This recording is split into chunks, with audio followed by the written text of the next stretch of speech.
Okay, hey everybody, it's Barbara Ann. Welcome back to my channel, Straight Out of Context. I am so glad that you are here with me today, and I'm deeply humbled and honored, blessed to have your time, have your attention, and I couldn't ask for anything more than that. I've had a lot of people on my last video, and I've been covering Candace Owens for the last 2 months.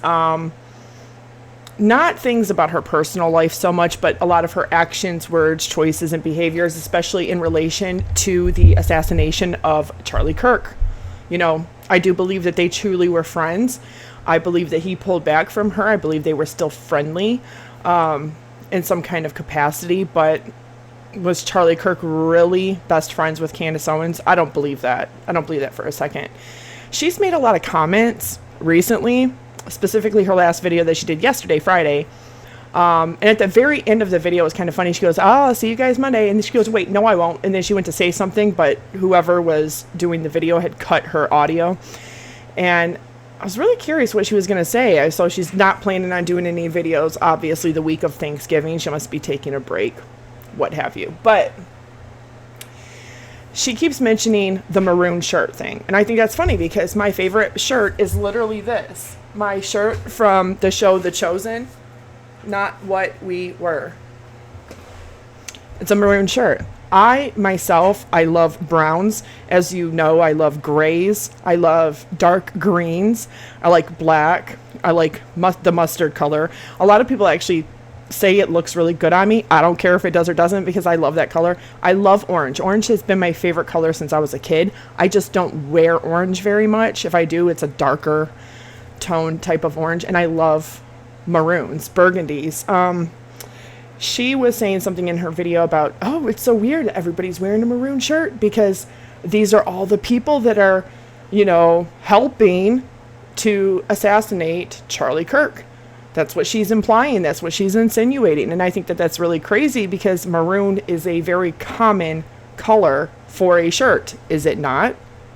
So I looked this up because I'm just curious, statistically speaking.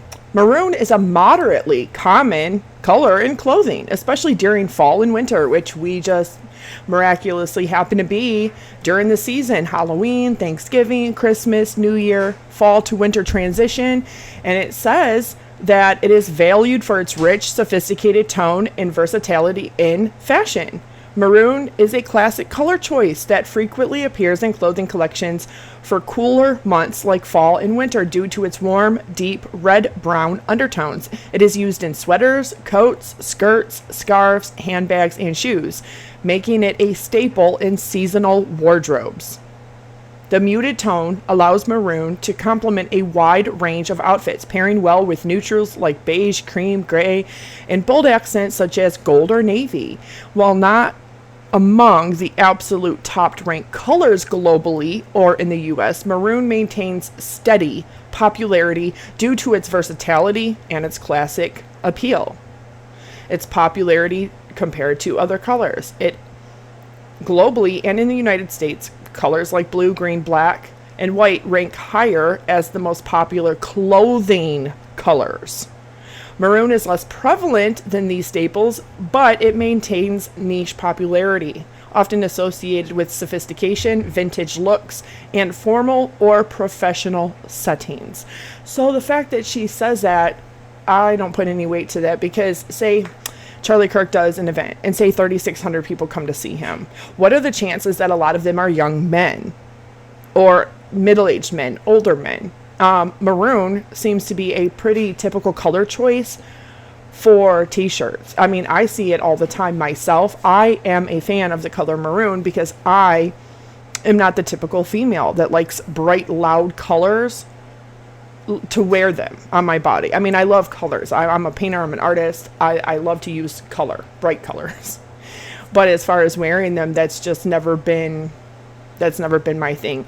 I tend to like maroons, grays, dark greens, browns, the mustard color, black, things of that nature. So I think her saying that is really it's purposely to drive conspiracy, that everybody's wearing the same color. I'm going to tell you something right now. If the federal agents, if the U.S. government, if Israel, if the IDF or the military had an operation to take out Charlie Kirk, which they would have no reason to, because he was not only a patriot, he was very steadfast in his support for Israel, wrote an entire 7-page letter to Benjamin Netanyahu, which I have gone over before in a video, breaking down the entire thing in its entirety, word for word, what Charlie Kirk said, offering his time, offering his help, and how Israel can garner more support and win this social media war.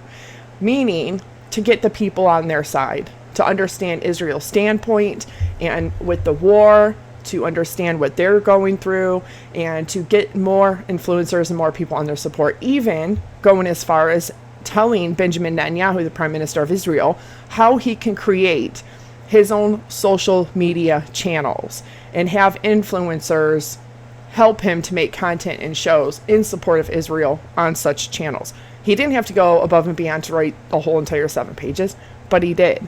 So that to me carries more weight than what Candace Owens wants to say, or her conspiracy theories and all of that. And I wasn't even a huge fan of Charlie Kirk. I mean, I didn't dislike the guy. I agreed with what some of he said. Sometimes I didn't agree with what he said. And my whole thing, though, was the response of people that were so, especially very, very liberal people that were excited and happy about what happened to Charlie Kirk. That just made me realize that nobody deserves to have that happen to them, no matter what. Of course, they did turn him into a martyr. A martyr is somebody who dies with the specific intent of not just refusing to renounce their religious beliefs, but they're dying because of their religious beliefs. And Tyler James Robinson ultimately did not kill Charlie Kirk, from what we know right now, because of his religious beliefs, but because he initially says in the indictment, his reasoning was that he saw a window of opportunity and he decided to take it. And that Charlie Kirk and other people like him spread too much hate. And that is just based on what we know. That's based off of what Tyler James Robinson has said.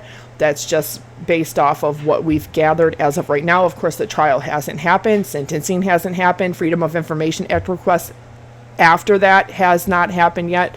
But that's just based on the knowledge that we have right now. He didn't die, technically, by the definition, a martyr. Of course, they turned him into a martyr because he died very faithful. But people that are very devout in their religion die every single day. Not all of them are turned into a martyr. See, the definition of a martyr is somebody who dies because of their religion and because they refuse to renounce their religion or to renounce God. And unfortunately, Charlie Kirk didn't technically die a martyr. He died because a 22-year-old kid believed he spread too much hate and didn't like his rhetoric and took an opportunity to do a very heinous thing. And the response to Charlie Kirk's death to me was horrifying. Seeing people clapping and being happy about it. Like, how can, like, you are so desensitized and even radicalized if you sit there and say that somebody spreads so much hate on the internet and through their content, and that they know everything and they're so right, and their ego and their knowledge is, I'm the end all be all. Candace Owens she's very systematic of narcissism. Charlie Kirk, I can understand, a fan of him or not, I can understand how a young 22-year-old mind can view him as somebody who spread hate. It doesn't matter if it's true or not, but you have to try to understand it from somebody else's perspective. How can they become radicalized? Well, if you look at Candace Owens' entire content, she is a festering ground of these conspiracy theories and pointing fingers at everybody except for herself. But the weird thing is that I don't even think she realizes she's a part of the environment and the circumstance which allowed a radicalized 22-year-old young mind to sit there and think that somebody is spreading so much hate, but then do an actual hateful thing, like ending somebody's life intentionally with premeditation. And that to me has always stuck in my mind when it comes to like making content. And I've been here for over 4 years now. I've been making content over on TikTok. I mean, I've been on my TikTok for over 7 years, but I've been making content for over 3 years on TikTok. But I've always kept it in mind that if ever came to the point where like I can sell out for money, or I can, you know, just drive all these conspiracy theories and lies and make all these connections that aren't there, and, you know, no, because my own ego, my own heart, my own mind won't allow me to do that. It won't allow me to do that just in service of my own monetary gain. So I can take care of myself and my kids. Like, I could never get to that point of doing something like that. But see, that's why I say Hollywood. People don't realize it, but so many people in Hollywood are abusing substances, have substance use disorder. Why? Because they can afford it, 1. 2, it gives them the energy to keep working. But 3, a lot of people don't realize that to be at that level of Hollywood or in the music industry, you have to be narcissistic in some capacity. It's very, very rare that you find anybody at that level, like A-list level or even B-list level, you know, not even talking about low dose celebrities, just people at that level. You have to be a narcissist because everything they do is all in service to themselves. They turn their image, their likeness into a brand. Their image and their likeness into a brand. Like, that in and of itself is narcissistic. To be like, you know what? My face and my name, I'm going to turn it into a company. I'm going to turn it into a brand. And to actually do that. And then from the moment they wake up, you know, their diet, their exercise, the people that work for them, the people that work with them, the people that work at their house, like whether it be their chef, dietitian, their trainer, their maid, the landscape, the fact that they wake up in a $15 million mansion, the fact that they're waking up in a $25 or $60 million mansion like some celebrities do. And everything they do is all about meetings for themselves, about their career, about their social media, and every single facet of their lives is narcissistic. So when I say there's like Hollywood is dying, it's because people are realizing that there aren't good people in Hollywood and that they're not worthy, they're not deserving of not only this false image and persona that they project, but of all of the monetary wealth and all of the love and the fame and the attention that comes with it. Because a lot of times what ends up happening is eventually a celebrity does something or behaves in such a way, actions, words, choices, or behavior that allows us to see who they really are. And the people start to see cracks in the facade, cracks in the persona and the image. And then you start to see, wow, it's a breeding ground for narcissism. Why? Because narcissists are attracted to being celebrities. Now, the same exact thing also applies to certain positions. They've done studies in the past looking at psychopathy. Now, a lot of serial killers were known to have psychopathy. Does it mean that everybody with psychopathy is a serial killer? Absolutely not. But having that part of your brain not function that feels compassion, love, sympathy, empathy, remorse is creating the environment for somebody to go on and do certain actions, especially very heinous criminal actions that other people like us look at and are like, how can anybody get to that point? But they've done studies and they found out that there are certain degrees, certain levels of different fields, career-wise, where people with psychopathy are attracted to it. And the top 3 was people that work being surgeons and people that work with food, chefs, etc. Or people that are either in law enforcement or some degree of criminal law enforcement. And the reason why is because they found that people that have psychopathy tend to be attracted to career paths, to jobs where they literally play God.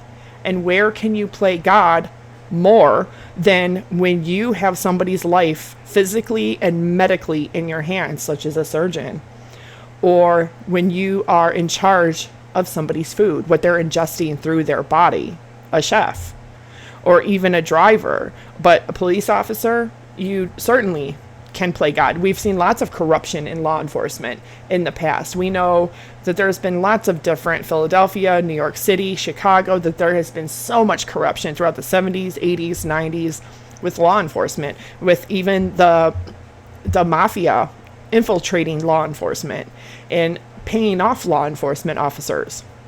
And they're benefiting from that extra money on the side. So the same thing kind of applies to pedophilia.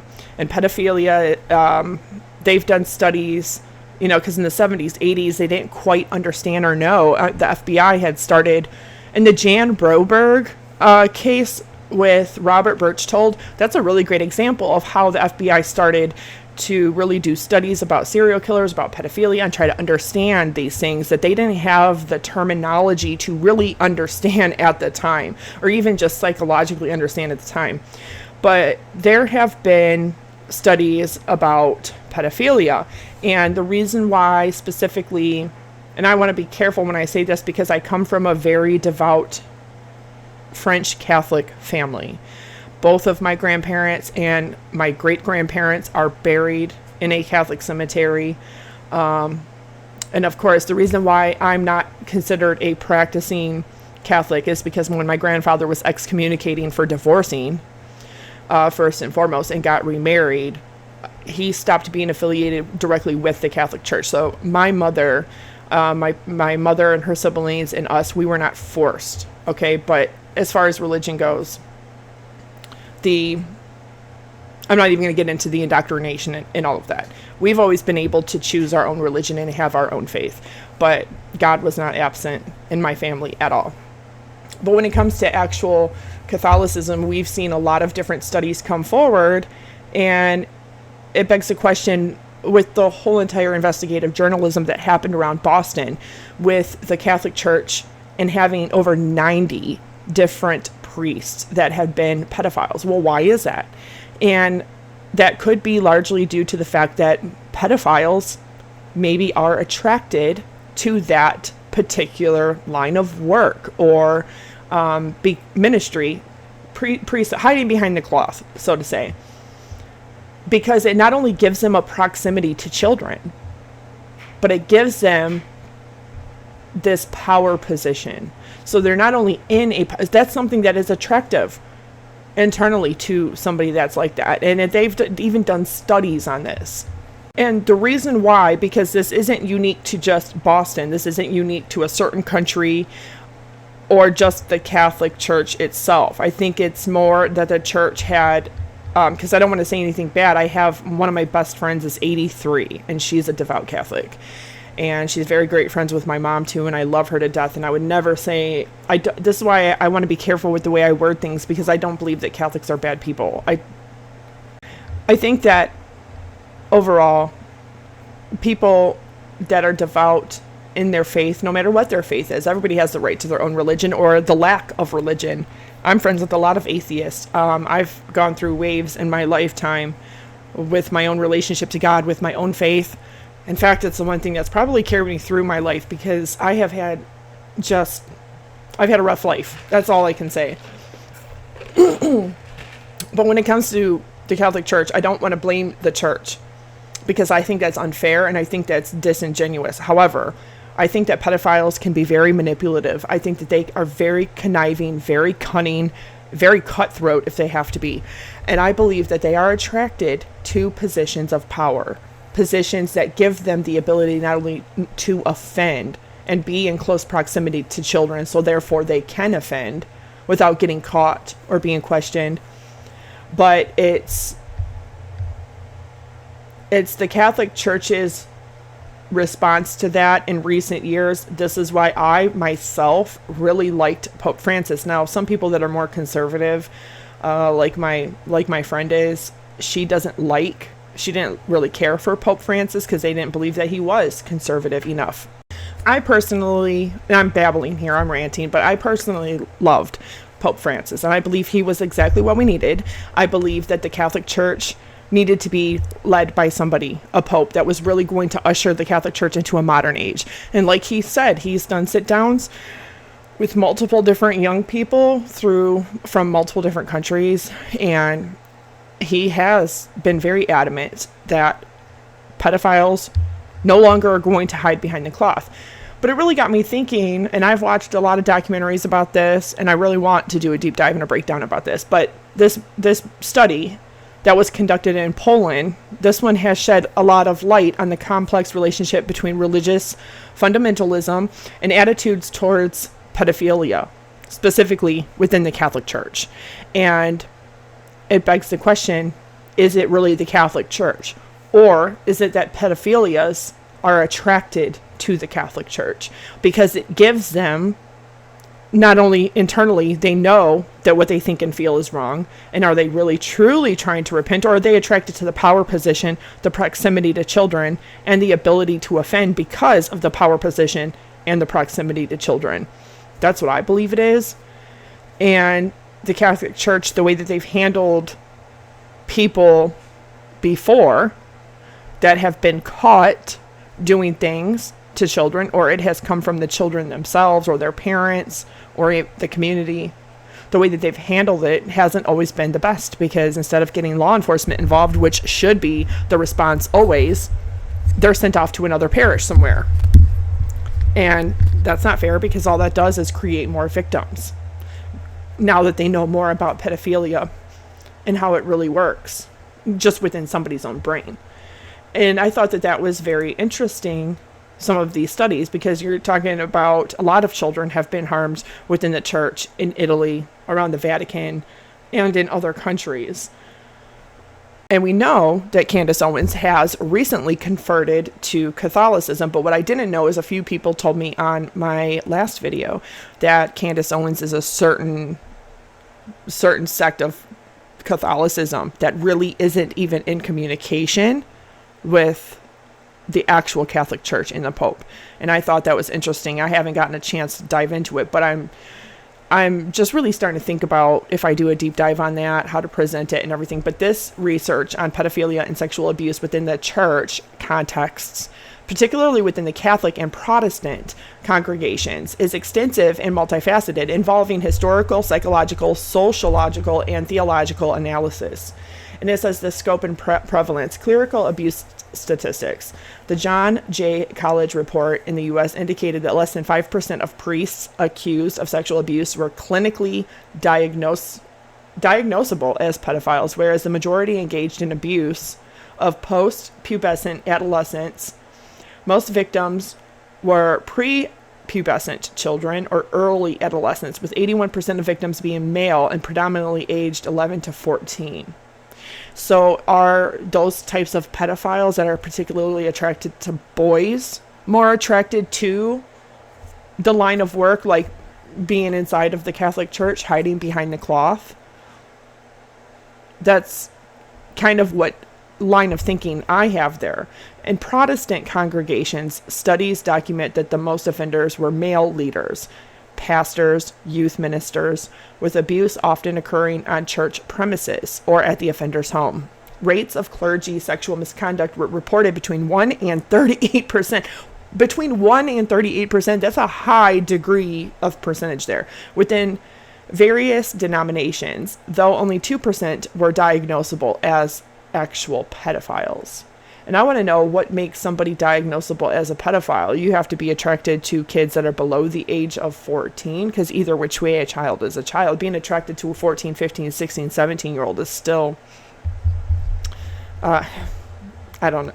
I think, yeah, I would like to know the answer to that. Faith-based vulnerability. Research shows that religious communities can be more vulnerable to sexual abuse than secular environments. For example, the Abel and Harlow study found that 93% of sex offenders describe themselves as religious. So why is that? That's more than 9 out of every 10 people that are sex offenders describe themselves as religious. So it's easy for anybody to say that they're religious. Does that mean that they're truly religious? Or are they using that religion to make people as a tool to manipulate people, or as a career path to have that power position and that close proximity to children? It really makes you wonder. Makes me wonder. So they describe themselves as religious, and such offenders may exploit the community's trust. Of course, you're exploiting everybody's trust when you hurt a child. Historical and social cultural context. In the Catholic Church, abuse incidents increased notably in the 1960s, 60s, and 70s, paralleling societal shifts such as rising deviant behavior and greater sexual liberalization, then declined by the mid-1980s as a preventative and response measures had been evolving. Also, the FBI knowing more about these types of offenders, what it is, what it means, and like I said, the Jan, I don't know if you've seen that recent show that's done with her. Actually, she's in it. She plays the psychiatrist, but with her family, she had been kidnapped twice by the same offender, Robert Birch told. And the FBI was very involved with him throughout the 70s and 80s. And come to find out that he's harmed more children than just Jan, but he was fixated on her until she was about 16. And he started kind of losing interest in her because she was starting to get too old for him. But her story is a great example of how the FBI didn't really understand. The law wasn't really caught up yet, didn't really understand what pedophilia was, what kind of crimes this is, the fact that somebody can be stunted sexually, can have this, just their brain function this way, with this attraction towards children. It wasn't like in the 70s, 80s, they're like, oh, why didn't you just stop him? Because people like him were so great at not only manipulating a child, but the family. Manipulating the family, sexually, socially, physically, emotionally, mentally, so that way he could gain access to their child without being questioned, so he can offend against their child without consequence. And it's crazy to think of how many years he spent manipulating the entire family just to be able to do that. But that's how they operate. And the FBI, I'm sure, have done a lot more studies. Universities have done a lot more studies since then to really understand that. But within the context of the Catholic Church, I'm sure this is something that goes back through ancient history. I'm sure that pedophiles have always existed. They just might not be with America having 340 million American citizens today. There's probably more of them today because of the population. Of course, there's always going to be that percentage within the population, or likelihood of this percentage within the population. But because we have a bigger population today in America, 340 million citizens, there's going to be a greater population of people that unfortunately are offenders or have this attraction to children, I should say. So I thought this was really interesting too. The psychological and behavioral insight. Most clergy who committed sexual abuses were heterosexual, meaning that they are attracted to somebody of the opposite sex. And data indicate no direct link between sexual orientation and likelihood of abusing children.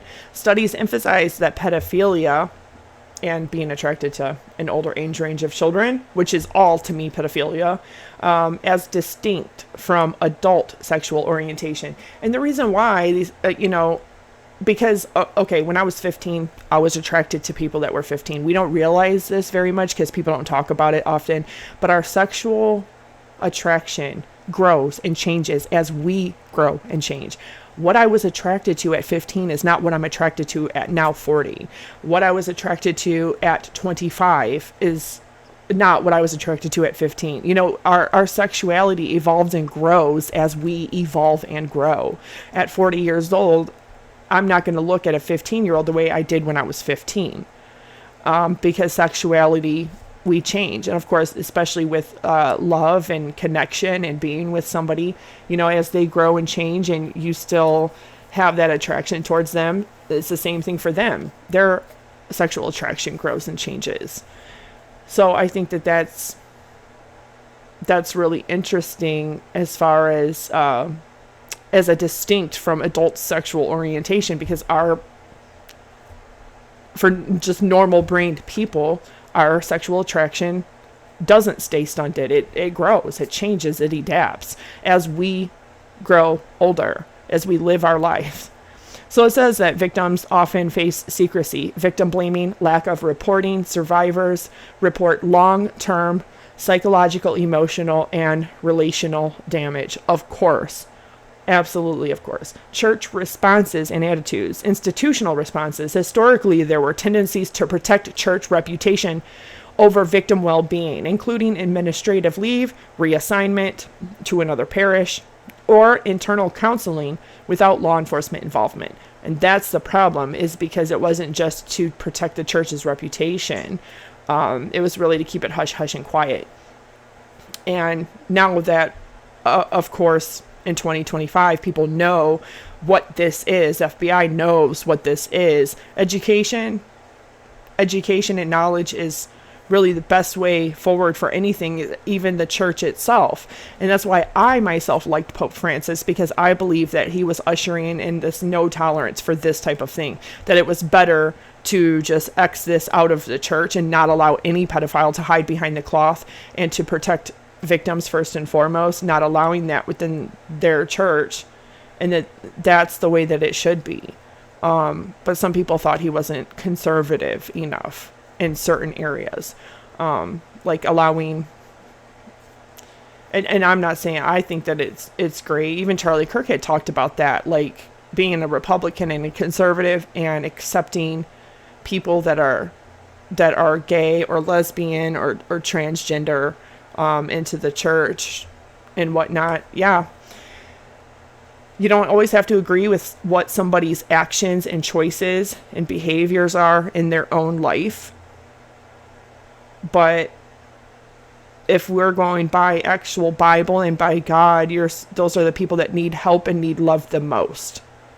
The people that do struggle with body image or sexual orientation or their gender, or people that struggle with addiction or mental health issues.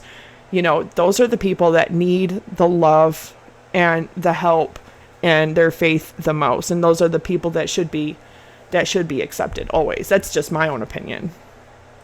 But this also talks about many other things like prevention, education strategies. There's all these references in literature about this.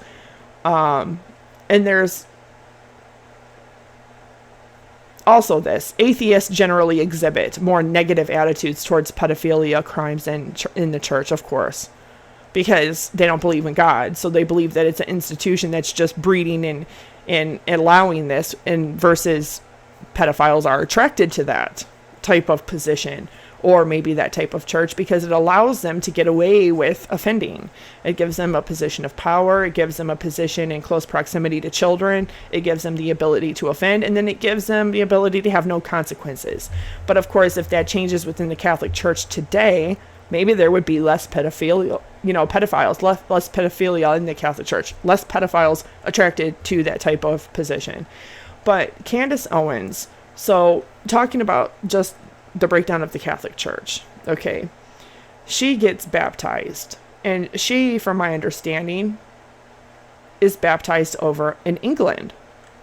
This here says that Candace Owens was baptized at the Brompton Oratory in London in April of 2024, marking her official conversion to Roman Catholicism. Candace Owens publicly announced her conversion to the Catholic Church in April of 2024, completing her baptism at the historic Brompton Oratory, a prominent Catholic church located in the Knightsbridge area of London. During the ceremony, she was pictured with a baptismal candle and wearing a white garment, traditional symbols in Catholic baptism. The sacrament formalized her transition from her previous Protestant Baptist background to Catholicism. Now it says Owens's move to Catholicism followed a period of exploring the faith alongside her husband, George Farmer, who is also a Catholic. Before her conversion, she regularly attended Mass with Farmer and their children, and she had hinted at her intention to join the Catholic Church publicly. She described her conversion as a spiritual decision to go home, expressing her gratitude for guidance and her journey toward the Catholic faith. And of course, that was largely due to her husband's influence, right? That's what she's said before, that he was a huge factor in why she converted to Catholicism.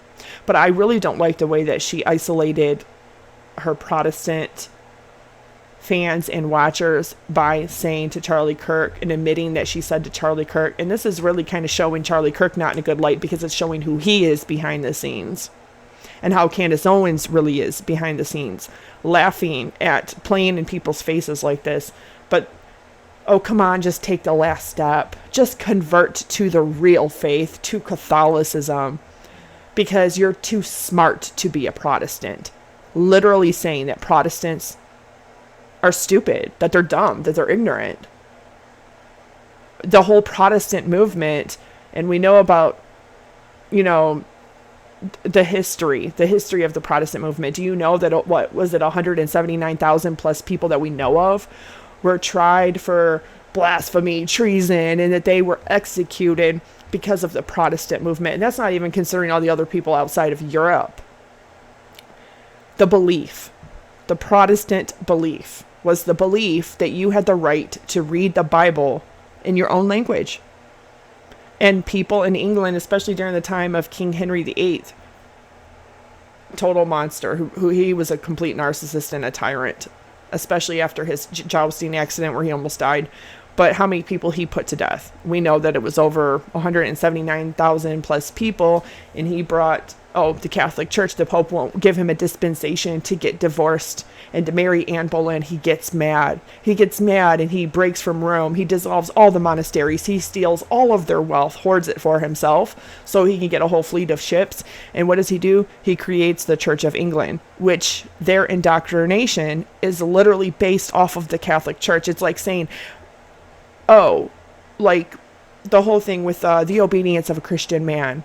It says that no princes, no kings of any land, they're anointed directly by God. They're not anointed. This Pope isn't anointed to oversee the princes of the land or the Holy Roman Empire, or the Holy Roman Emperor himself. That in a historical context, the people, the priests, they're the ones that tell you the word of God. But to have a copy of that book, to have it translated from Latin, which was the language, it's not even the language of Jesus. This is the language of the Roman Empire, which was occupying Judea, modern day Israel, at the time of Jesus. So when we look just at history in the Protestant movement, it was simply the belief that everybody had the right to have the Bible and to be able to read it in their own language, that they had the right to have it transcribed. And we know about Martin Luther, and all of the movement in Germany, and history is very important there. But for her to say that, do you have any idea how many hundreds of thousands of people died? It's not because they didn't believe in the Catholic indoctrination or the belief system. It was because they believed that they fundamentally had the right to read and see the word of God themselves, of Jesus Christ themselves, in their own language on paper. I mean, people had been put to death simply for being caught with a Bible transcribed from Latin to English. And she's going to say that something so ignorant as you're too smart to be a Protestant. Yet she was one most of her life. I just think that treating other people like that and to stereotype, it's not only fucking cliche, it's fucking predictable. And it's showing her own discrimination against other people.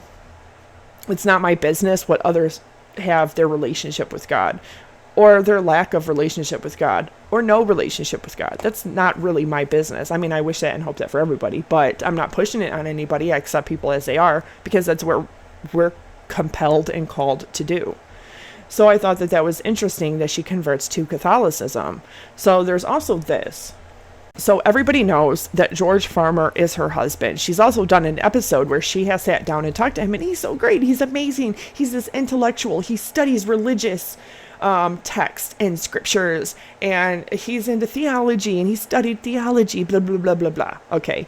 George Farmer, born on December 15th of 1989, born 2 days after Taylor Swift, who was born on December 13th of 1989. She did a whole album about it. That's funny. Is a British American entrepreneur and businessman. allegedly he's worth over 250 American US dollars, or is that pounds? I don't know, but over $250 million he's allegedly worth. He is the former chairman of Turning Point UK and the former CEO of Parler and Parliament Technologies. So his father is Michael Farmer, and his mother's name is Jennifer Potts. So his father was appointed to the British House of Lords in 2014. So that gives George, his son, the title of the Honorable. So he does actually have a title. I wonder if Candace Owens has a title or not. So he did get a degree in theology. Doesn't say much about him, really, the Catholic Church, that he's Catholic. He earned a degree in theology from Oxford University, though raised as evangelical Christian. Now, I think he talked about that. Protestantism became less appealing while Catholicism became increasingly apparent to him. He agreed with Pope Benedict for a smaller, more dogmatic church. Version of a smaller and more dogmatic church. Closer to the church of the apostolic era. There's something fishy going on here.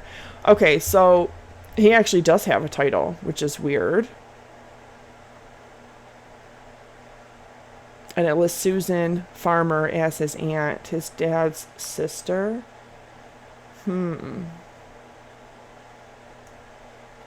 So, and I'm wondering why Candace Owens is so obsessed with Kanye West. It says here, also during Farmer's tenure, Kanye West tried to take over the social networking service. Farmer said of the proposed acquisition, Ye's acquiring of Parler will strengthen our ability to create uncancelable ecosystem.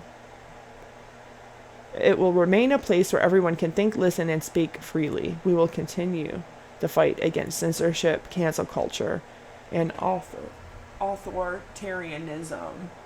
The deal fell apart in April of 2023. It was announced that Farmer would step down from his role as CEO. Now, we know that he proposed marriage to Candace Owens via FaceTime on a call on December 29th of 2018, 18 days after meeting each other for the first time in London, and they married in 2019 in Trump Winery. They have 4 children now and reside in Nashville, Tennessee. And this is why she converted to Catholicism, arguably because her husband is. And what I want to know, though, is did George Farmer woo Candace Owens, or is this an arranged marriage? Is this literally an arranged marriage where she was told, you're taken care of, you'll have money, you'll have a home, our children will be taken care of, you'll be set, I have this honorary title, and my dad's a lord, you'll be okay, yada, yada, yada. You'll be financially set, but you got to marry me because I want a green card and I want to be a U.S. citizen. And we know that you can't just automatically be a foreigner and marry a American female and just automatically become a citizen. From my understanding, you still have to go through the process of the green card and all of that and actually prove that you're a married couple living together as a married couple. But I'm really wondering, and I'm really suspicious over Candace Owens and her husband, because nobody decides after only 18 days and FaceTime that, yeah, we're just going to go get married and we're going to do it at the Trump Winery, which is funny because she pushed everybody to vote for Trump the first time and even the second time. And even with the George Floyd stuff, she was helping Candace Owens. I remember this. She was helping push GoFundMe's for his private attorney and all of that, for the police officer that took the life of George Floyd. And it's so funny because why would you do that if you're anti-cop, anti-Fed, can't trust them. They're all dirty. They're all lying. They're all corrupt. But yeah, she was actually backing the cop and pushing out links and stuff like that and mentioning his ability to get a private attorney to defend himself to get off on the charges of, taking the life of George Floyd. Weird. just like how she flipped on the Trump thing. But it really makes me wonder. It really makes me wonder. And so the whole thing with her in Australia was her and her husband was she and her husband trying to move to Australia, but she was denied. So therefore he had to come here and to be a U.S. citizen. Or was he trying to maybe take advantage of the U.S. Stocks and get into investments and stuff through U.S. stocks here? It really makes me wonder. Something's weird, because why would she get denied a visa? And that happened, what was it, 2019? Candace Owens with the Australian visa. So this was around the time they got married. Were they actually planning on going to Australia for some reason? Oh, so I looked this up and I just simply typed, is Australia better for entrepreneurs? Which is what George Floyd allegedly is. So I wonder if he married Candace Owens because he wanted to become a U.S. citizen, or if they planned on getting married in 2019 and actually making Australia their home. It says the Australian government has implemented various strategies and support systems aimed at fostering entrepreneurship through challenges, although challenges remain, that can affect the entrepreneurial environment. Financial backing. The Australian government has pledged over $2 billion in targeted support for small businesses, which play a crucial role in driving innovation, job creation with the economy. This includes cash flow support through initiatives like the instant asset write-off, which helps businesses invest in necessary equipment and resources. National Small Business Strategy with over $2.6 million in given to small businesses. Tax incentives and red tape reduction. High costs and barriers, venture capital shortages, evolving entrepreneurship. Conclusion, okay. So the Australian government is actively introducing policies and strategies aimed at boosting entrepreneurship. Various challenges remain, though. The environment can be supportive for small businesses and operations, yet issues like high operational costs, limited venture capital, and regulatory burden still pose significant hurdles for entrepreneurs. I'm wondering if there was a reason why they wanted to go to Australia, but they couldn't because she got denied visa. Because she is I'm just wondering. I'm just curious if that was maybe their original plan. Because if that happened in 2019, they married in 2009. I'm just really wondering if maybe they were going to try to take advantage of Australia in some kind of way, shape, or form. But they ended up having to settle here because we know in 2018, 19, a lot of people didn't even know who Candace Owens was or heard of her until after like 2020, 2021. So she wasn't really like that big of a name on social media yet. Her little clips weren't seen everywhere on the shorts and the feed and all of that. So I'm just really curious. I don't know. He doesn't look like the type of guy.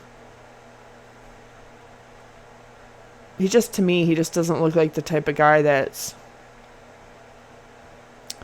just this entrepreneur. He's just this businessman. He's just a super savvy entrepreneur businessman. I think a large amount of the money that they make today is because George Farmer is backing his wife, making her website, her books, trying to really push her into this mainstream. But Candace Owens, I mean, she is smart, she's pretty, she can be funny sometimes, but she's like not the cool girl from 4 or 5 years ago that everybody knew and was following, because that's the realization that I've come to. And I've also realized that she just doesn't have this face or this presence to be like this talented celebrity, either in art or music or acting. You know, there's only so big you can get being a political commentator or a conspiracy theorist. I think she's running an MK Ultra program because social media today is the mainstream media today in a modern world. It has a bigger reach than mainstream media does. And I think that Candace Owens is definitely using psychological manipulation on people. And it doesn't matter if any young 22-year-old Tyler James Robinson is radicalized watching her bullshit and goes and actually takes the life of the next Charlie Kirk. It just matters to them that they're making money. And they're making a lot of money. And her husband she says it all the time, that he's her boss. So her YouTube channel, her website, all of that, her husband is the one that's running her business, that's doing all of that for her. So that's really their job. That's really their focal point every day, is their job. Crazy that she's making that much money off of social media. Man, I would give anything to be able to just buy a house. And it's crazy that somebody can literally buy, a house 12 times over just from the last 2 months. It's like mind blown. I know the one girl that does a whole bunch of water slide videos of her going down the water slide and in the water. She showed that she made over $500,000 in not even 3 months on YouTube. And I was like, what? That's all I have to do? I'm literally like the same size as her. And like, I'm well endowed here. Like, that's all I have to do is get out of a bathing suit and go down water slides. But that's the difference between good people and people that just, they want to make an honest living, or that they want to do things in an honest way. And people like Candace Owens, they don't care. They don't care who they have to lie to, use, manipulate, or run psychological manipulation tactics on, while gaslighting you that they're not running psychological manipulation tactics on you, that somebody else is doing it to you. That's the kicker right there. I just, when it comes to Candace Owens, I just could not believe that I was really not paying that close attention to the things that she was doing and the things that she was saying. And I'm just so stumped and dumbfounded. And I'm telling you, there's something behind the scenes with her. There is something behind the scenes with her. Not that she's dirty or corrupt in this way, but she's definitely using the system in order to her husband's probably investing money in the stocks or different companies, and they got their hands in all of these different cookie jars with Turning Point USA, and she was with the Daily Wire, and she worked with PragerU, and she had this show and that show and this show and that show, and her husband doesn't seem to have a steady job other than Candace Owens' website and her YouTube channel, and running that content like a business. So I don't know, but the Catholicism that surrounds them, it's also kind of fishy, because Candace Owens wasn't born and raised a Catholic, and the things that she said nasty about Protestant, it makes you wonder why. It's because her husband is a Catholic. I wonder if he's actually a U.S. citizen now, because now that's 2025 and that they had to settle in Tennessee. It really just makes me wonder. And the fact that she homeschools her kids, the fact that she had tried to get a visa for another country. I don't know. The whole thing seems kind of weird to me. I think there's something business-wise, money-wise going on there. Because there's no need for anybody, even Candace Owens, to make $6 million in just a few months, all off of these videos about Charlie Kirk. Like, that is literally enough money for you to retire and go live your happy little life. But the fact that it just doesn't seem to ever be enough. And with her, with the maroon shirts and the insinuations and the heavy implications, like even when she's lied and been wrong, she was lying about Benjamin Netanyahu misrepresenting that letter. He publishes the whole letter. Turning Point USA confirmed, yes, that is the entire letter. And then she doesn't say nothing. Crickets.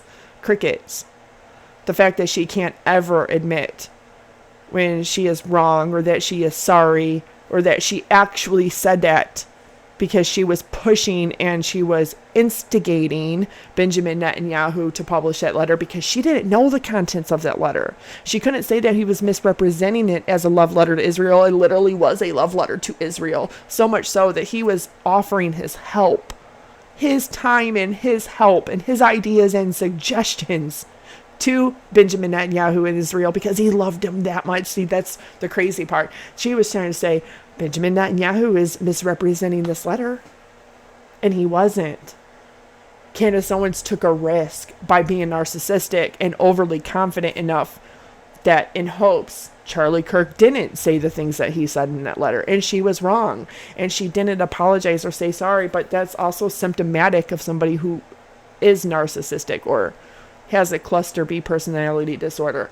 And that's what's interesting to me, because it doesn't matter at the end of the day, as long as they make money, as long as they're making not just hundreds and thousands off of gifts, and people are just giving it to her like crazy. I mean, I would see in the chat, $50, $100. Somebody gave her, $20, $20. Somebody gave her a $100 gift and gave her a $50 gift. The same person, another $50 gift. And I'm like, you guys don't.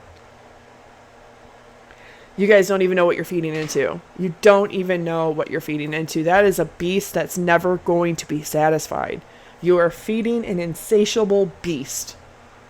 And not only that, but you're feeding that narcissism and fueling it, and just going to make her ego and her confidence in herself just explode. Nobody should be that confident or that narcissistic, period, ever. You should always be humble. Be humble. Humble enough to admit when you're wrong, and humble enough to admit that you're not the smartest person in the room ever, because nobody is ever the smartest person in the room. Unless you really are the smartest person in the room. But see, if anybody has any idea as far as her specific church, I'm kind of interested to see, because why would she be affiliated with the Catholic Church that is really not a part of the Catholic Church per se, that they don't have any actual communication with the Vatican? You can't call yourself a Catholic Church then. That's just equal to like the Church of England. King Henry VIII did the same thing. I want to marry this woman after being married to Catherine of Aragon and having 8 children and 1 surviving. I just want to marry this woman. No, not getting dispensation for a divorce. I'm going to throw a fit, put my fist down and say, I'm going to just dissolve all the monasteries, and I'm going to take all the wealth for myself, and fuck you, Pope, fuck you, Vatican. And what I'm going to do is I'm going to create my own church, literally with the same indoctrination of the Catholic Church, because he died presumably a Catholic man saying a Catholic prayer. And I'm going to call it the Church of England, and I'm going to appoint my head at the top of it, myself as a head, as the top of that church. Like, that's pretty narcissistic too. But just the fact that he had a child that was Catholic, the fact that he had 2 other children that were Protestant, the fact that he had wives that were either Catholic, Lutheran, or Protestant out of his 6 wives was really kind of weird, right? Especially having put so many Protestants to death. And for Candace Owens to say something so ignorant, like Charlie Kirk wasn't dumb enough to be a Protestant.